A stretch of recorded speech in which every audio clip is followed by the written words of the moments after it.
All right, guys, and I think we're live. Yeah, welcome back to the Toffee Blues, your source for all things Everton. And this is going to be one of these pre-match live streams. The last one did really well.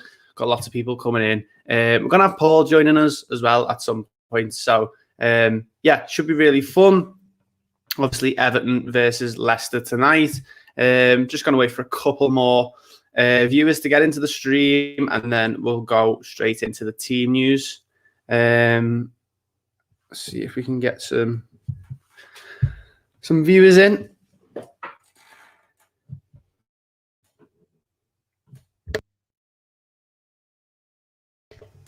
All right, guys, thanks for joining the stream. I'll pop the team news up on the screen right now. You should be able to see it. I've got joining us at some point. And let's just take a look at this team news, see who's starting tonight against Leicester City. Looks like a pretty strong team. No Sigurdsson, which is interesting.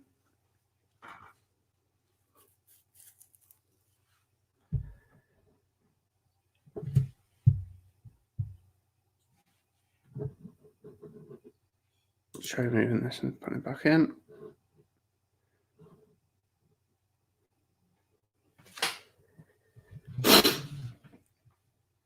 And obviously, guys, the news just coming out before Yannick Bolasie set to leave to join Middlesbrough. Leave us some comments in the chat, and we'll try and talk about him. I'm sure he'll get spoken about plenty in the stream. I'm going to be live for about an hour, so yeah, all of your comments, all of your questions for me and Paul is very much appreciated.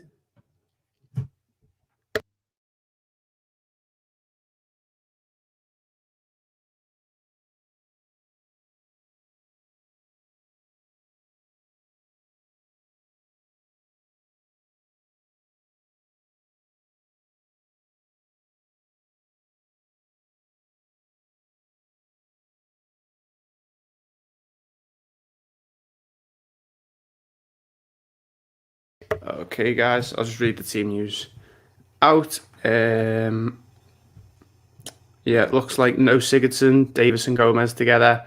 Yeah, let's just have a look. So, team news: Pickford, Holgate, Godfrey, Keane, Mina, Luca Dean as captain, James Rodriguez starting, Andre Gomez, Tom Davis, Richarlison, and Calvert-Lewin. See, we've got on the bench Sigurdsson on the bench, Bernard's on the bench, which is an interesting one after the news coming out about him joining Al Nassr earlier. Coleman on the bench. Tyler Onyango comes back onto the bench, which is interesting. So yeah, some pretty decent team there. There is a couple of people who have gripes about Davis and Gomez together in the same team. But I think after the performance we put in against them at the King Power, don't see why we can't win this one tonight. Yeah, leave your comments in the comment section. I'll try my best to answer them. We're just waiting on Paul, and then we can properly get started, get into the questions.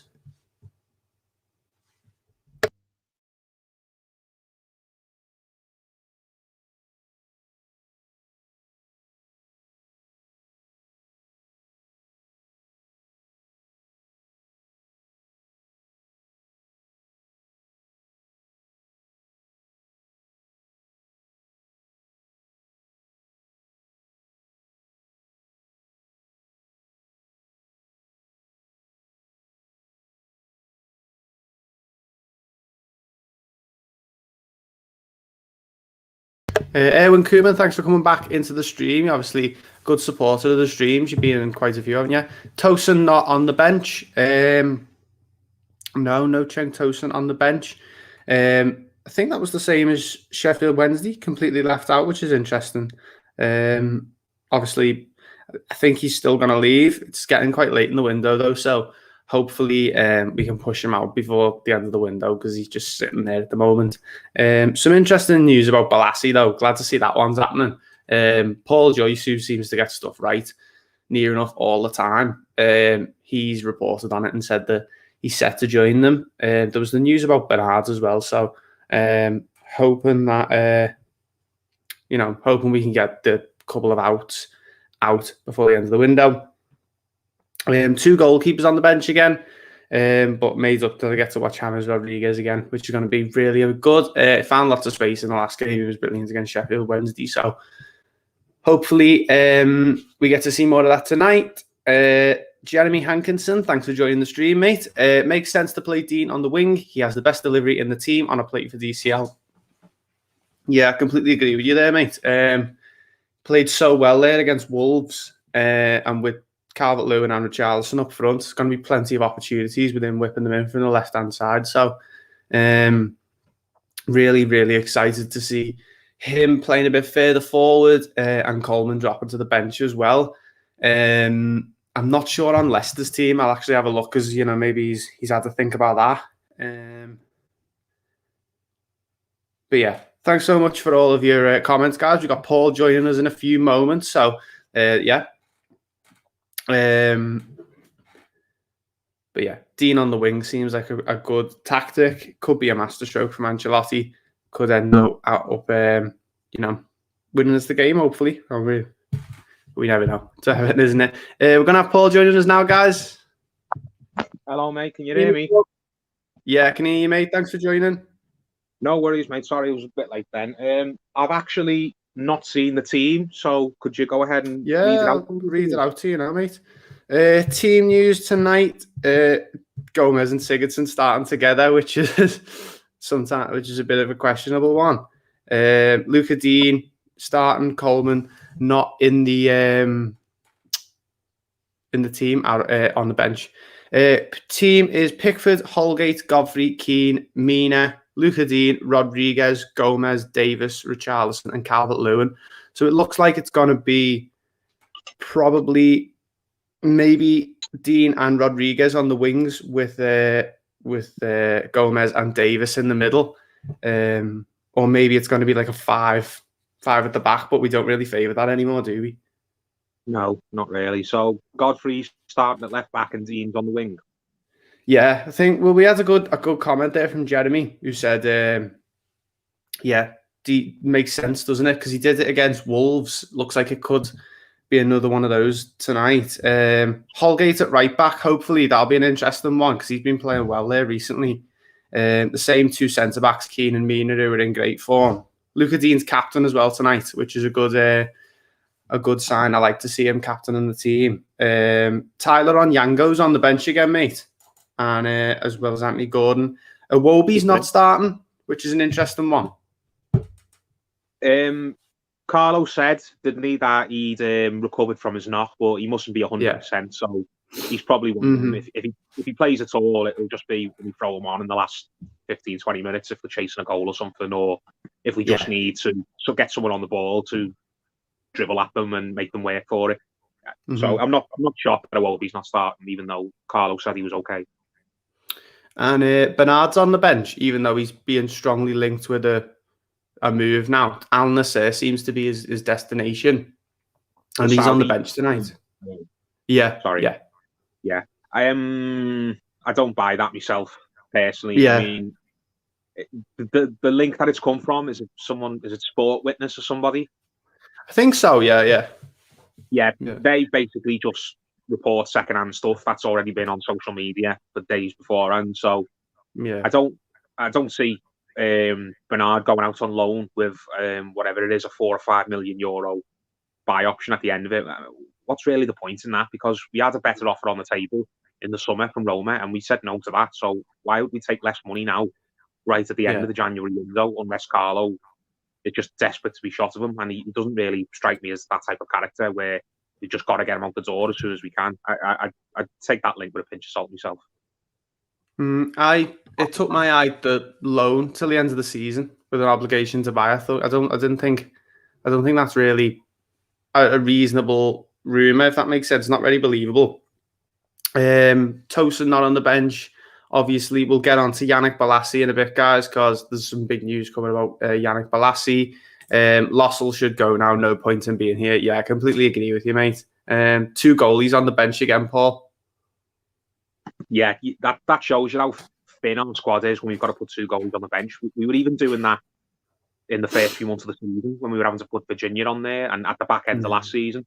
So it just shows you, no matter how good our starting 11 is or what good form we're in, the squad's just not anywhere near big enough for us to compete for the major prizes, like having a run for the title, which you'd think if we had a slightly better squad, we could probably do this season of all seasons when everything's so up in the air. But even that's beyond us because the squad's just hasn't got enough good players in it. It's that simple. There's just a lot of dead wood and players who don't belong even in the top half of the table. Yeah, simple as, mate. Why can't it be Godfrey in central mid? Dave Clark says, I don't know if he's going to take that risk, to be honest, Dave. I know Holgate played well there a little bit last season, but I think he's just got to stick with what he's got. In a game as important as this, where we can really make a statement of intent, I don't see him taking a risk like that, putting Ben Godfrey in centre mid. What do you think of that one, Paul? Yeah, I agree. Yeah, I know it's not Football Manager, is it? Do you know what I mean? Where just because a player, it says a player can play there means he's a viable option to play there. Maybe they've tried it in training and Carlo's not like what he's seen.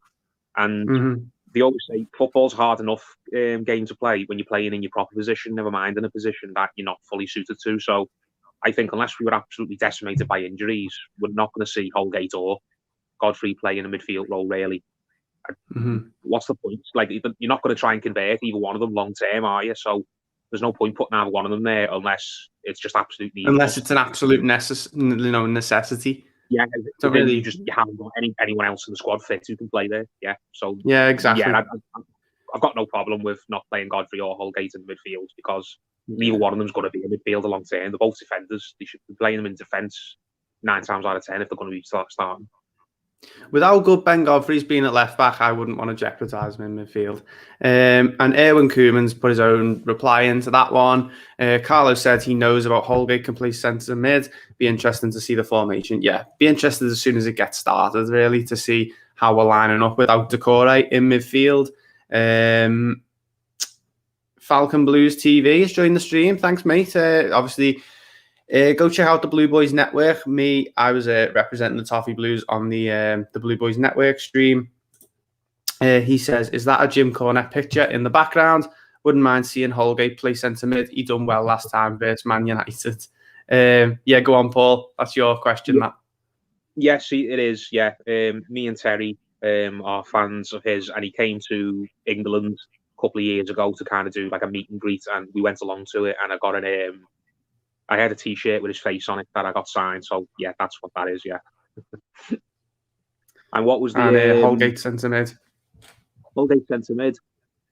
I think people kind of over-egg that. I mean, yeah, he did well in that one game at Old Trafford, but how long ago was that now? It was well over a year. That must be about a year ago. Over a year ago, because Carlo's been here for a year and it was under Ferguson. Yeah, so I'm not against Ferguson plays in there. I'm not dead set against the idea, but I don't get this sort of idea that people have that they can just go in there and play well anytime we want to use them there. For all we know, he could go in there and he could get absolutely ran off the park because I know he's sensible with the ball, but is he physically strong enough to play that role, to play the number 6 against the top side? Because Leicester are very, very quick in the transitions. I'd rather just play Holgate in a role that he knows 100% what he's doing, and he's played it a lot recently, and there's not much room for error for him. He knows right back down to the ground. He's played the majority of his career there. He looks like he's got the athleticism and the awareness to be converted into a proper great centre-back over the course of his career. So this idea that Holgate's just this brilliant number 6 option that we can just slot in there whenever we feel like, I think people are getting carried away with that. I think could probably be a competent one against certain opposition. But just because we saw him play there well once against United and Ferguson doesn't mean that he should be in the conversation whenever we need a number 6 in the future.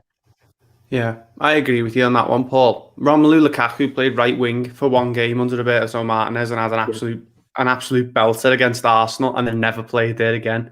So. Well, he played there again a couple of times after that, but he was never anywhere near as good. Do you know what I mean? Yeah. Sometimes when you try things like that, it's a stroke of genius. But if you try it over and over and over again, teams get wise to it and figure you out, and then all of a sudden it's just pretty much a waste of a shirt. Exactly. And obviously, guys, leave your score predictions in the chat. We've got about 45 minutes to go until kickoff. Let us know what you think of the team news. Give us your score predictions. And yeah, but we'll move on to Yannick Bolasie now, mate. So it's come out in the last few moments. Only on our Twitter. I don't know. The original tweet was from Paul Joyce. And it was Yannick Bolasie set to join Middlesbrough. What do you think of that one? Made up. I haven't got a lot of time for the fella, to be honest. I felt sorry for him when he got that horrendous injury, and I did like his personality to begin with. He seems like a very upbeat type of character, and they're usually good to have around the squad. But over the past 6 months, whatever, since he's been basically sat in the reserves, he's really narked me with his carry on Twitter. It's really annoyed me. Yeah. And what annoys me even more are the people who are suddenly up his arse, hoping he'll retweet them. When he's on Twitter, basically slagging off the club for not playing him, or when he's on there making out like his quote that he said that really annoyed me was when he said, "Carlo Ancelotti's treating me like a human being again," as if he's been in some prisoner of war camp before Ancelotti got here. It's like, mate, you're on a massive amount of money every week. You got loan deals to some really good clubs, exotic clubs. We're not sending you down the road to play with Fleetwood in the pissing down rain. You got a loan deal to Anderlecht, who are a very renowned European club in a gorgeous city. Got to move there to play there for a while. Got another move to Lisbon. It's Sporting Lisbon, who again I can think of worse places to go and play football. He had an opportunity to go to Aston Villa when they were in the Championship and looking like they were really going to do something. I think that was a season he ended up coming up. He could have. I think it was, mate. Yeah, I think you're right about that. Yeah. It was 2 seasons ago. Yeah. Yeah, he was at Aston Villa, and I think an ideal team to get the best out of himself again and really show English football fans that he was still a player who was worth paying attention to, and convincing a Premier League club to come and take him off us. And he basically threw the towel in and came back in January because he couldn't be bothered. That's all it is. He really gets on my nerves. And when he was on there the other week, when we lost to United in the Carabao Cup, and he came out basically slagging the team off again, basically giving it the old, they've let the fans down, blah blah blah blah. It's like, mate, you're at the end of the day, you're a paid employee. You've got a contract at the club. If you want your wages, you shouldn't be coming out slagging off your employer just because they won't play you. Yeah. If you'd want to say all this stuff, if you want to be like a fan on Twitter, then basically stop taking the money off the club because you're a player. It really bothered me about him. Yeah. And one thing that the thing with Yannick Bolasie, he wants to be a highly paid footballer who plays in the first team of a Premier League club. He can't have it both ways because he's not good enough. He's not good enough to be a highly paid footballer who plays first team football at a Premier League club. He can either be a highly paid footballer who sits in the reserves, or he can go and play first team football at a club who won't match his wages, which it looks like he's finally got the int and he's going to do now. But I haven't got a lot of time for the fella, and I'll be very glad to see him, the back of him. I don't wish ill on him. There's players who I dislike a lot more than him. Doesn't seem like he's a bad person. I think he's an absolute tool. And I just want to know that he's not at Everton anymore, the better, because I'm sick of having to read his tweets. Yeah, I think I've just been reading through the comments on the Twitter post about Bolasie. Mainly just people and wishing him good luck, and it's like, it's mad how much this is splitting opinion, because you're getting people every time he comes out with a tweet just going, it doesn't make any sense, and like as you said there, he wouldn't be supporting Everton on Twitter if he wasn't getting paid thousands and thousands of pounds a week. So I'll be glad to see the back of him myself. Similar to you, Paul. One thing I'll bring up, for me, he's not supporting Everton. He's making Everton look stupid by coming out and basically having these over-the-top Twitter wars with fans. Like, he's getting paid a lot of money. He should behave like a professional and portray the club in as good a light as he can. He doesn't portray the club in good light when he's on there constantly whining about his lot, about how he's not being treated like a human being and all stuff like that, and slagging the team off when they get beaten in a cup game. The fans can do all that, mate, because the fans are paying the money into the club to support them, and they've been here for decades, years. You've only been here 3 years, and you wouldn't be here if you weren't getting paid a wedge. So that's why he bothered me. And I do wish him good luck. If he goes to Middlesbrough, I hope he gets his career back on track and he does well. I don't wish bad on him. He's annoyed me, and I just don't want him in the Everton family anymore. I think he's said too many things that have rubbed me up the wrong way, and I've lost all patience with him. I want the fella to not be our problem anymore. When a player's had like 3 or 4 squad numbers, his sell-by date, it was a long time ago. Vic Keel in the comments says, it sucks because I genuinely love Bolasie as a player. Even as a lover of him, he needs to go, unfortunately. Yeah, I loved Crystal Palace Bolasie. I loved the old Bolasie that, could get fans excited, wins games, would score really important goals. But I think the injury for him his Everton career hasn't picked up since that. His first few months in an Everton shirt, I thought he was okay, and it seemed like he was, building up to something. It seemed like he was getting fit. He scored a good goal against Burnley and stuff like that. Koeman's first season, I think it was, and then he got the injury in like around October time, and he just never came back from that injury the same player. And I wish him all the best. I'm the same as you, Paul. But I think we can't be keeping players like him at the club anymore, unfortunately. The thing about Bolasie, he did start his Everton career quite well. He had a little partnership with Lukaku that was looking fruitful before he got that injury. And his argument would be, as he said on Twitter, the reason he's never come back from that injury and been the same player is because he's never had the trust of a manager. He's never had a long run of games. So he hasn't been able to build his fitness level up. But my counter argument to that is you haven't had that run of games at Everton to get your fitness level up, because the facts are you're not good enough for what Everton want to be. Yeah. We're not going to start him in the Premier League just for the sake of getting him fit. No, yeah, exactly. And there's better players there, do you know what I mean? Yeah, the club and I feel, going back to what I said before, the club have gone out their way to otherwise help him. They've sorted him out loan deals to good clubs so he can go out and have good experiences. Yeah. We haven't sent him to go play in the mud at some League 1 or League 2 team or some really, really crap Championship team that weren't going to do anything. We sorted him a loan out to Aston Villa, who are a big club in their own right, probably as big as Everton in terms of history. And they were at the top of the Championship and looking to come up, and that was the season they did come up, and he gave up on that after a few months because he couldn't be bothered. Then he got a loan out to Anderlecht, who are a very respectable club on the continent. Everyone knows who they are, even if they don't really do anything in the European competitions. They're a club with a lot of history, and it's in a really gorgeous part of the continent. I can think of worse places to go and spend a few months playing football. 100%, mate, yeah. And the same applies to Sporting Lisbon. Gorgeous city, well-known club, got some really good players, chance for you to get your career back on track and have everyone feel like you're part of like a big project again. And basically Sultan didn't do anything there, and now he's come back and we sorted him out another loan deal to Middlesbrough to work with a manager who he was really familiar with. I think it was Tony Pulis that used to be the manager there when we first started. I think it was, mate. Yeah, it's Warnock now who seems to be really keen on him.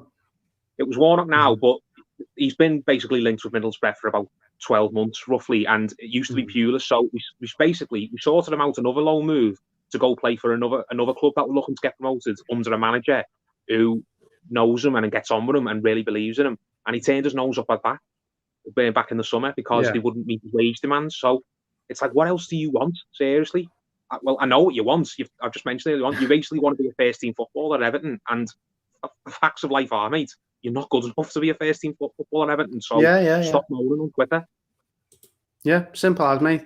Matthew Rampton there in the chat, totally agree. Bolasie is just not good. I think for Middlesbrough, I think he could do pretty well in the Championship. I just think he's been obviously got unlucky with his injury, which wasn't his fault. He came back and he's had plenty of opportunities to go out because it's obvious that he's not going to do it at Everton. And, there's ones he's missed out on. And the club have worked hard to get him a good deal. And hopefully this one with Middlesbrough works out. Make sure that you're leaving a like on the stream, guys, as well. If you could share it around as well, get more people in. We've got quite a few people in the stream now, so thank you all for joining. Leave your score predictions in the chat. Me and Paul will react to them. We'll talk about how we think the game will go tonight. But how big is the game tonight, Paul? Is this our biggest game so far? It's probably our biggest game since the game against Chelsea that we won 1-0, because we were going into that game off the back of a really bad run and we needed to win to lift everybody and make everyone think that there was something on for us this season rather than just mediocrity. And it's sort of the same idea with this. If we win this game, then you've got every reason to think we can really kick on and do something. Whereas if we lose it, I think everyone kind of brings their expectations down again and it resigns themselves to the fact that there's at least 3 or 4 teams who are definitely better than us who are going to get the Champions League ahead of us. So maybe you'll disagree with me and the people in the chat will disagree with me, but if you'd offered me a draw now, about half an hour before kickoff, I think I'd take a draw, because the next game is against Newcastle at home, which you'd think has surely got to be a banker. 3 points there. So if you're as confident as I am that we're going to win next game, then maybe a draw here wouldn't be the worst result. I'd rather get 4 points than take gamble on it and maybe get nothing and then go into the Newcastle game under a bit of pressure because we've lost the last game. Yeah, I think it's massively important though to keep ourselves up there during this period. We need to get, because I was sat there the other day and thinking we're getting further and further on in the season. Obviously we're halfway now, but we're getting closer and closer to May. Every single game, it seems like we're just getting closer and closer to the season, and it's sort of, bearing down on us. And it's starting to become more realistic that we can finish in a really, really good position. Vic Keels there says score prediction 3-0 Everton DCL hat-trick. Bit ambitious. I'll agree that's a bit ambitious. What do you think of that one, Paul? Oh, I'd love that. More, yeah. A DCL hat-trick. I do love it when DCL scores, and Leicester, I think, are the type of team that DCL will have a good game against. I do think we're going to see the best of him tonight because the centre-halves aren't particularly quick. They're not particularly tall, so I think he'll get a lot of success in the air. Dean's going to be on the left, so he's going to get the service. So I'd be made up with that, but I don't see many goals in this tonight. I'm going to go for a 1-0 to Everton, a really scrappy, hard-fought 1-0. But I wouldn't be shocked if it's a 1-1. I don't see any more than 2 goals in the game for either side. I think I'm really inspired by the performance we put in against them at the King Power as well. Because I actually remember me and Terry previewing that one. We were both like, yeah, take a 1-1 now, take a 0-0 or a 2-2. And we ended up winning that 1-2-0. We played some of our best football we've played all season. 3 games in hand as well, Vic, yeah.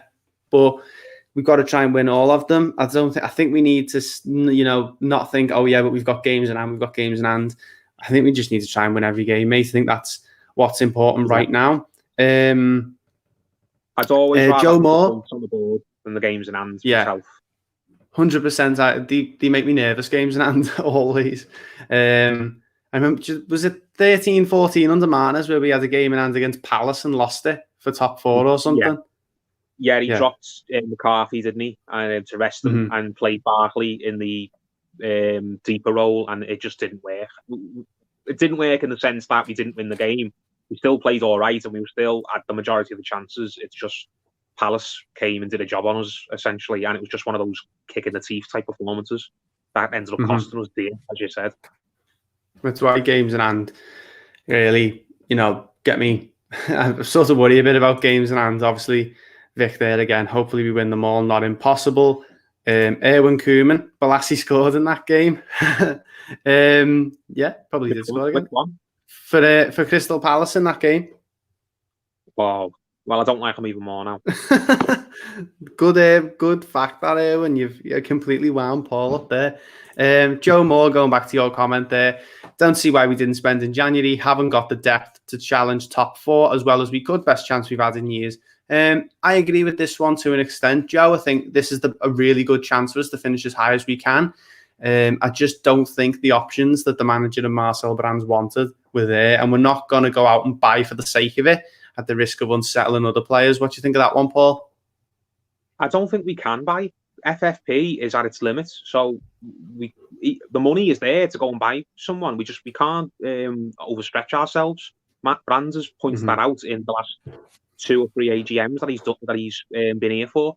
The FFP is still sky high. We've managed to ship out some players and replace them with better ones for similar levels of money in terms of wages, but there's still so much crap that we need to get rid of. We've got Bolasie, who we need to get off the books. We've got Bernard, who we want to see the back of. We've got Tosin, who's taken a wage for doing essentially nothing. We've got who else is there? Lossell's not played a first team game for us. He's on he's not on a massive wage, but he's on a wage that we can't be given to players who are not even going to even play in cup games. So there's just the option's not there. If we could sell Bernard and Tosin and Bolasie 2 weeks ago, then I think we would have seen activity in this window. We really would have. You've got to be streetwise about the whole thing, haven't you? Yeah, trust me, it's not lost on the club that this is a brilliant chance for us to smash through the glass ceiling this year. They realise how attainable the Champions League, the top 4 spaces are. But their hands are tied, unfortunately. They can't go out and spend money if it's going to take us over the limit and end up incurring UEFA's wrath and getting us banned or fined or worse than that. Yeah, and Vic there with a great comment. Is Sandro still on the team anymore? No, Vic, the burden of Sandro Ramirez got lifted about 6 months ago, which is a good one. I wonder how he's getting on. I haven't kept up with him. I can't. Where did he go? Was it Spain? Was it like Elche or something? No, he went on loan to Elche last season, but he went to some newly promoted Spanish team. I can't for the life of me remember the name, but it was one of these newly promoted sides that just needed to go out and buy, otherwise they were going straight back down again. And obviously, they've remembered him from Malaga, and they've seen him during his loan spells back with Real Valladolid. I've made that pronunciation, but they've just decided to have a punt on him, hoping that he could rediscover his form. But I'd like to know how he's getting on. I haven't kept up with him, to be honest. Has he scored any goals? SD Huesca. That's the team, Paul. SD Huesca. He joined, yeah. And obviously, I was going to read the team news out at the start of the stream for Leicester, and missed it because Paul joined. There it is.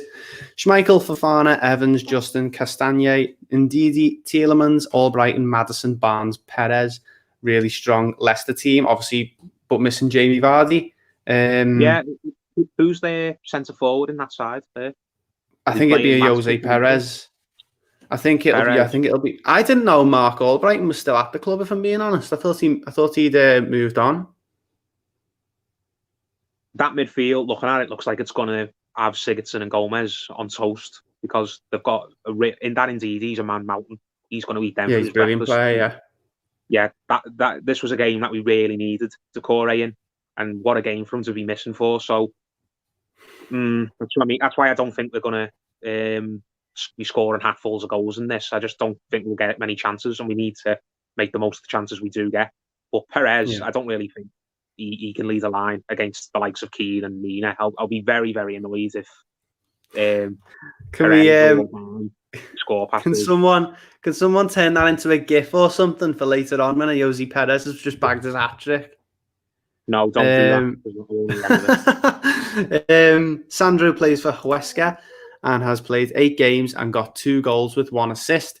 So that's how Sandro's getting on. More goals than he scored for Everton. Only 8 games. Has he been injured, or is he so poo that even they don't use him? Yeah, can someone find that out for us? Is Sandro injured, or is he just missing like he always was for us? Like, even a relegation certain La Liga team won't even start him. What a strange signing that was. That entire season, that 17-18 campaign, is one of the strangest Everton seasons of all time. That's probably the worst season I can remember off the top, other than maybe Martinez's last season, the last couple of months. I've been following Everton properly since 2003, 04, and I know that season we finished 4th from bottom, but I don't remember any genuine moments where I thought, oh my God, we're going to go down here. We knew the team wasn't good, but it wasn't so poor that every game we were going into, we think, I just can't see how we're going to win this. Do you know what I mean? There was at least a bit of spirit in that team, and even some of the other Moyes teams that had down the years that weren't particularly good, like the one in 05, 06, or the season where I think 09-10, where we had the white V. That wasn't a very. I think we finished 8th. I think we finished 8th that season, though. Yeah, but we pretty rubbish. It was one of those seasons that was not worth writing home about. Like, we didn't look like we were going to do anything at any point in the campaign. But that 17-18 season, that was just an unmitigated disaster. We gave the job to Steve Walsh, who must have felt like a bus driver being told he could drive an F1 car. And the minute he's driving it, he crashes into the wall and the whole thing goes up in flames. Yeah, it was just a nightmare. And as much as everyone loves to laugh at Allardyce and pour scorn on him and say, "Oh, how embarrassing was it that we had to resort to having Allardyce as Everton manager?" I don't like the fella, and I'm really glad that he didn't get kept on. But at that point in the season when we sacked Cuban and it wasn't getting any better under Unsworth, I was all for bringing him in. I thought this season is an absolute train wreck. We could seriously go down because we don't look like we've got a win in us at all. Just get someone in for 6 months who will just put a plaster on it. And I don't care how unbearable he is. I don't care how much people need to turn the nose up at him. I just want someone who we know will keep us in this league so we can just go again next season. And that's basically what he's done.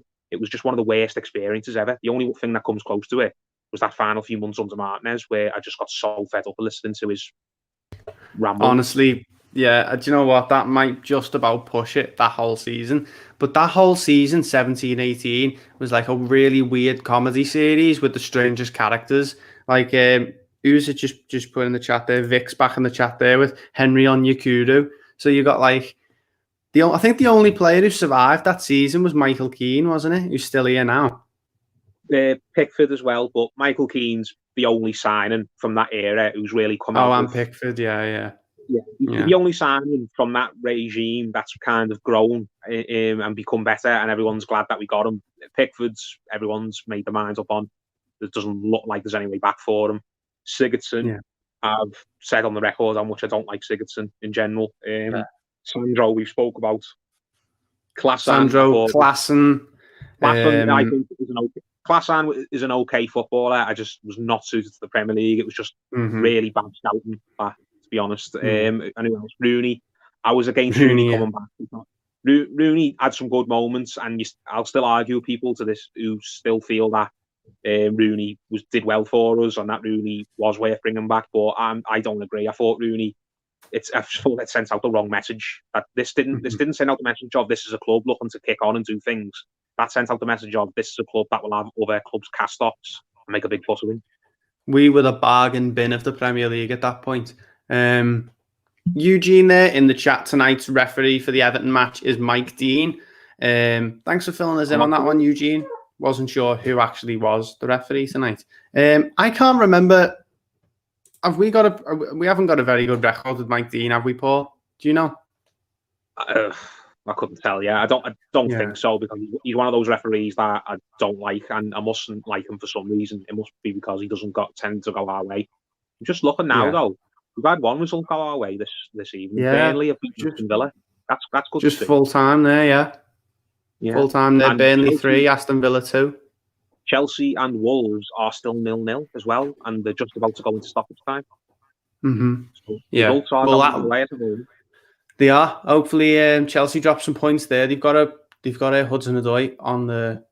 He's ran it out for a goal kick. Never mind. James Brinkley there, a fella in work, said Sandro was second or third choice behind Shinji Okazaki and a Wolves loanee. Not sure. That sounds like a riddle, that one, doesn't it?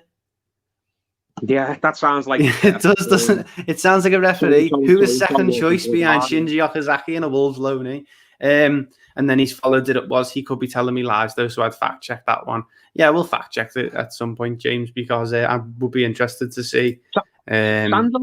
Sandro again it was a bit of a mystery, because it wasn't like everyone was telling us he was going to come in and be crap. It was the opposite. A lot of media in Spain really rated him, and at the time in the place where I was working, I remember Sevilla, I think, drew Liverpool in the Champions League group, and they came over to Liverpool to play the Anfield leg. And I remember serving some Sevilla fans in work and talking to them for like a couple of minutes. And I asked them about Sandro Ramirez, saying, what do you think? Because they'd been linked with him as well in that window. Said, because they spoke really good English. I said, what about that Sandro Ramirez who we've signed from Malaga? Is he a good player? And they were waxing lyrical about him, saying, oh yeah, he's a great buy. I wish we'd have got him. And they did get him. We ended up going on loan in January to Sevilla and not doing anything with me. So I thought we were going to get a really good young player there, because all the reports that we'd read about him in the summer were good. He'd come off that really strong season for Malaga where he scored about 14 or 15 goals in a bang average side. He'd come up through the Barcelona academy, which suggests that he's not hopeless. Not many players come out of that academy and they're not worth having in your team. And again, a couple of Spanish football supporters who I spoke to were telling me good things as well. So it's just an absolute enigma of a player, isn't he? I don't know why. It was a strange one. And in an alternate universe somewhere, he's our first choice striker now and he's bagging 20 goals a season in. Because that's what we were expecting, wasn't it, about this point? Yeah, in an alternate universe, he's the player that TCL has become. He's an Everton number 9 who everyone just loves, and everyone loves him, and everyone hopes that we tie him down to a long-term deal and that we see him for years, and he's probably leading the Spanish national team line. Yeah, full time in that game there as well, Paul. Chelsea 0, Wolves 0. So Chelsea dropped some points there, which is a good one. Ian Clark, all the refs are, to be honest. Yeah, I agree with you there, mate. Paul, just quickly, what do you make of the refereeing at the moment? They're all absolutely terrible. Graham Poll, being the retired referee, he was on BT, I think, about a year and a half ago. And what Jake Humphrey, the BT presenter, was like reading like questions that get sent in, saying we've had questions on social media for Graham. And he said to him, he read out a question, went, so-and-so wants to know, Graham, why is the standard of refereeing in England so poor? And Graham Poll even though he's been retired from Premier League for about 10 years, and you'd think he's not kind of in the bubble anymore, got really, really hearty and defensive. Like, I don't think it is poor. I think that's an unfair analysis. Like, the referees work so hard, which shows you that it's basically just... It's just a club. It's a club, isn't it? Even the retired ones, they put the hands in their ears and they don't listen. They're like, Carragher got it right, to be honest. He said they're like a little mafia that just protect each other. Yeah. And no one comes out and grasses on anyone else. No one is willing to criticise anyone else. No one's willing to reprimand anyone else, even behind closed doors. You don't get... It's Mike Riley. It's all it is. Like, referees can be absolutely terrible and nothing happens to them, not even like on the quiet, where they kind of get dropped down a level and they have to prove they're themselves capable of coming back up again. It's just like a little old boys club where they all... It is. Yeah. It is, yeah. And obviously, guys, make sure that you're leaving a like on the stream, sharing it round. We're going to be live for about another 10, 15 minutes, go right up to kickoff. And I love this part of the stream. We're going to try and name as many players who've played for both Everton and Leicester City as we can. Can you give us one, Paul, before I read some comments out? Have you got any? One's not coming to mind. Not too many. Not too many when coming to mind. For some reason, I think there's maybe a really obvious one that just won't jump into my head. There's not been any in the last few years. Maybe there's been a couple who were knocking around the reserves, but I can't think of any players who've played in the Premier League game for Everton and then played in the Premier League game for Leicester in the last 5 or 6 years, unless there's just someone really obvious and forgetting about. And Ian Clark there. Lineker. He's the obvious one. Sorry. Lineker, yeah. Does Steve Walsh count? Steve Walsh is Craig Shakespeare's managed both Leicester and Everton, which is an interesting one. That's my wild card for this one. Yeah, he took us out to Cyprus, didn't he, for that Europa League dead rubber when Sam Sigurdsson scored. Was it Sigurdsson scoring from the halfway line? Was that game, or was that another game? No, that was earlier on. That was when Koeman was still here. That was the playoff game against the Croatian side. I can't remember what the name was. Yes, the team we got Vlasic from, but no, this was a bit later on when we'd already been eliminated from the competition and Koeman had gone, and I think Allardyce had just come in, and essentially he couldn't be asked going out there, so he just made up some jarg reason why he couldn't go, so he could stay and train with the first team all week, and just sent the under-23s out there. Luchman played in that game, and he played really well. I think he scored 2. Yeah. Erwin Koeman there. Jermaine Beckford. I didn't actually know Jermaine Beckford played for Leicester. Yeah, I know he played for Leeds. We sold him to Leicester, I think. Got him from Leeds. He did that one season where I personally felt he did all right. I was a fan of Beckford. No, not everyone is, but he was told by Moyes that he wasn't going to be playing any first team football because he just definitely wasn't a Moyes player. We saw that, and he was given the option of either being an off the bench impact player or going to Leicester and being their leading man. And I've seen interviews with him since where he said, as much as it hurt to leave Everton, he really liked playing for Everton. Leicester just made him a pitch that he couldn't refuse. That they were, I think it was when Sven-Göran Eriksson had come in as the manager, and they were making a lot of signings, and they had big. It was not long after the owner who they had who died in the helicopter. Oh yeah, yeah. It was right after he took charge of the club. Like his regime had just moved in. Shrivadana Prava. Yeah, basically, he just bought the club and he brought Sven in as manager, and they were making a lot of signings, and they were essentially putting the wheels in motion to become the Leicester we know them as now, where they were looking to become a big force. So they brought Sven in, they gave him a load of money, and they've obviously bid for Beckford, and they've convinced Beckford that it's worth coming and joining the project, even though it meant leaving Everton and the Premier League to go back to the Championship. Beckford said, just what Sven pitched to him, he just felt, yeah, I definitely want to go and play there rather than just sit here and try and impress David Moyes, who clearly doesn't fancy me. Yeah, and me and Jordan, we spoke a bit more in depth about Jermaine Beckford on one of the live streams last week, and yeah, we've actually interviewed him as well. You can find that interview on the channel, Jermaine Beckford interview. It seems like a really nice guy whenever he's on anything. Yeah, I like Beckford as a fella, and I liked him as a player as well. I know I might be in the minority with that. A lot of I loved him as a player, mate. Yeah, I really liked him. He scored. I think he scored. Scored at Anfield. Scored at Anfield. Scored the goal against Chelsea, the brilliant one where he ran the length of the pitch. Yeah, have you heard the story? Yeah, go on, mate. Sorry. Scored his first goal for us. I think he scored a pearler, like a last-minute equaliser against Bolton, which was a great goal. Overall, I think he finished that season with about 10 goals, 10 or 11, which wasn't bad considering that it was his first season. It was his only season, I think, in the Premier League, and he was in a team that definitely did not play to his strengths. It was the old Moyes 4-5-1, and basically a team without a lot of creativity in it, and didn't play the style of football that he was used to, and he jumped up from League One. I thought he did well, and he was worth keeping around for a bit longer to see if he could do better with new signings, but Moyes apparently him and Moyes just didn't click as personalities, and he obviously didn't help himself when he got stuck on the motorway and didn't actually get to the game in time. That happened once, didn't it? So was that? Yeah, that was against Reading in the cup, wasn't it? Yeah, and that was a game we got knocked out in. So Moyes was that type of manager, wasn't he? Where if you pissed him off, if you didn't listen to him, he just throws you straight out, and he wasn't afraid to freeze a player out.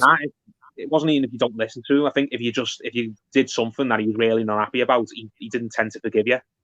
As other players found out, he had no time for free spirits. I think to say exactly. He like players to keep under his thumb. Yeah, and obviously as well, Ellis Sims scoring a brace on his debut. I think it was his debut. Was it his debut for Blackburn? For Blackpool, sorry. It was his league debut. I think he played in the cup a couple of days beforehand and didn't really get much time to do anything. But yeah, he threw him on in the league. 20 minutes to go. Threw him on in the 70th minute, and he got 2 goals. Really, really impressed with that. Yeah, good on him, because even if Ellis Sims doesn't end up breaking through and becoming a first team player for Everton, you've got to get these under 23 players out on loan in the lower leagues, so they can at least prove that they're good footballers, and hopefully someone can come and buy them off you and make it a bit of money. Because how many youth players have we had over the past 10 years who are at the club from about 10, 11, 12 all the way till the mid-20s, who just never break through, and they end up just being released, and we've basically spent thousands of pounds, maybe even hundreds of thousands of pounds developing them, and then there's nothing to show for it at the end. Yeah, way too many. Don't sell them for any money. They don't come on and play any part in the first team. They're just wasting their own careers. Do you know what I mean? So even if any player who is 21, 22 should not be in the under 23s. The under 23s should be made up of 17, 18-year-olds. When you get to 19, 20, that's time to go out and on loan and see if you can actually make it in the senior game. And if you're good enough, we'll bring you back and you'll play a part. If you're not quite good enough, we'll probably sell you on and we'll at least make a bit of money. And that's where we are with Sims now. So hopefully he does well enough to convince someone to come and buy him, or he does incredibly well and convinces Carlo to use him next season. Yeah. Guys, get all your questions in. Now we're going to be live for another 5 or 10 minutes. And we always get a massive influx of comments right as we're about to finish the stream up. Ace Aaron's prediction will go really quickly now through a few comments. I'm going to go for a 1-0. I think, Paul, you said 1-0 as well, didn't you? Yeah, I'm hoping for a 1-0, but I can't shake this feeling that it's going to be a draw and it's going to be a 1-1. But if I like to pick Everton are going to win at Goodison, so I'll go for a 1-0 as well. Yeah. Hi there to Football World Stories. Thanks for joining the stream. Dave Clark says Ian Wilson. Don't know that name. Do you know that name, Paul? I think he's before our time. I'm only 26, so any player before the mid-90s, unless you're in the title-winning sides of the 80s, I'm not particularly well-versed on. 90s is not my... Someone asked me about Mark Hottiger on one of the streams a couple of weeks ago, and I had absolutely nothing to say because I have not a clue who the fella is. Ancelotti has confirmed Dean and Richarlison start on the wings. What do you think of that, Paul? Obviously, he wants to get service into Calvert-Lewin in the box then, doesn't he? And I've got no problem with that because their centre-halves, I think Calvert-Lewin, if he plays to the level that we're used to now, should be winning those battles against those two. So just get plenty of balls in the box and hopefully, I'm not holding my breath, but hopefully Gomez and Sigurdsson can hold their own in the midfield and keep things tight. Hopefully it's going to be... I'm excited to see Luca Dean on the wing again because I just so we get to watch Ben Godfrey at left back. James Brinkley... go on, mate, yeah. I was just going to say, I was quite sure that Godfrey would miss out because I thought Dean would come back in at left back and Godfrey wouldn't get in over Dean or me. So I am pleased for Godfrey that he's staying in the side because he deserves to stay in the side. He's played well enough. If the performance is anything like it was against Wolves when Dean played there, I'll be absolutely made up. Vic Keel, really quickly, Paul, thoughts on Iwobi's form? He's turned it right around, hasn't he? He's another player who I went back and forth on quite a bit. Like some weeks he'd look really good and some weeks he'd look absolutely hopeless and that you couldn't wait to get rid of him. But I don't know whether Ancelotti said something to him in training or whether he's benefiting from having better players around him. But the past couple of months, he just seems to have found some level of consistency and he seems to know what type of footballer he wants to be now, because that's always been my gripe with him. He's a really good footballer. He's not a football player. As in, he doesn't seem like to act like he can stick to one task and just do it for over 90 minutes. He's too wanting to impress and take players on. And there is a place for doing that, but you sometimes you've got to know just when to do the simple stuff, and that's something I've been really critical of him. Yeah, I've been very, very critical of Alex Iwobi, and he's put in a couple of really good performances, and I think he's beginning to pay back the money we paid for him. Ian Clark says Ian Wilson played against Liverpool in the 89 final. Thanks for letting us know with that one, Ian, because we didn't have a clue. Dave Clark with a great shout there. Tony Cottee played for both Everton and Leicester. Is that before your time, Paul? Or yeah. Tony Cottee was early 90s, wasn't he? I know he came from West Ham. He's synonymous with Everton and West Ham. I assume he went to Leicester after Everton moved him on. But he's one of Everton's most underrated players of the last 30, 40 years. He didn't win a trophy while he was here, but he was good enough to be in those trophy-winning teams. If we hadn't got him when we got him, then we'd have slid down the league a lot faster because all the grim years came after Cottee had gone. From after 95, basically. That was when all the relegation battles were, apart from the infamous 94 one. Yeah, well, before my time as well, Tony Cottee, didn't even know he played for Leicester and Everton, but that is a really good shout. Hopefully Everton can get the win tonight. Obviously, if you've got any more comments, get them in now before we end the stream. Going to be ending in a few minutes once the teams come out the tunnel. Cottee, 99 goals. 99 goals for Everton. Yeah. Cracking player, as I said. I'd love to have Tony Cottee at Everton now. I can't think of many strikers since Ancelotti left us who were as good as him. There's Lukaku, maybe. Yeah. Maybe I'd love to... Yakubu for 6 months. Yeah. Other than that, I'd love DCL now. Other than that, there's not many. If we can get Tony Cottee on the channel for an interview, I'd be well up for that. Don't know if he's been on before. John just confirmed that for us. If we can get this to Tony Cottee, I'd love to interview him. Do you think we will sign a striker before the end of the window? No, I don't think so, mate. Maybe Joshua Zirkzee. What do you think, Paul? I think it's 50-50. I think there definitely seems to be legs in that Zirkzee story because it's not going away, and it's Fabrizio Romano, who's even earlier today, as recently as that, he said that Everton and Parma were basically fighting for him, and the choice was up to the player. He's been offered more minutes at Parma because obviously he'd be starting for them, and he wouldn't here. But we've basically given the pitch that we're a better project to join long term. So I think it will depend on where Zirkzee stands with Bayern Munich. If there's definitely no future for him at Bayern Munich, then I could see him saying yes to coming here and joining our project instead. If he still thinks that there's a way through for him there, then he's going to go to Parma, clearly, isn't he? And just get all the minutes he can get under his belt. So it's a 50-50 on that, but I definitely would like to see him come in. But if we don't sign him, then I don't see any signings other than maybe some youngster who goes in the youth team, like Jared Brandfate was last January, and John Stones in years past. Just one of those type of signings where you're not going to see them right now. Yeah, exactly. And we'll leave you in a couple of moments, guys. The teams are just coming out the tunnel. 1 off the 100, Tony Cottee, gutted for him. Yeah, 1 off 100, pretty heartbreaking. Tony Cottee never been on the Toffee Blues YouTube channel. So yeah, share this around. Send this to Tony Cottee. Let's get him on the channel. Me and Paul would love to interview him. Thanks for watching the show, guys. If you have enjoyed it, make sure you like it. Make sure you subscribe to the channel if you haven't already. Completely free. Why would you not? If you're an Evertonian, lots of content there for you all to enjoy. And yeah, thanks very much, Paul, for coming on. No problem, mate. Let's do this again soon. Yeah, hopefully we're going to be doing a lot more of these before the matches, pre-match live streams. Really good to answer your comments.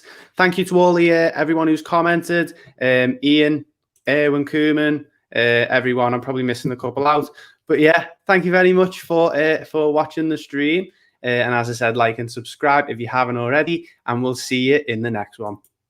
Up the Toffees.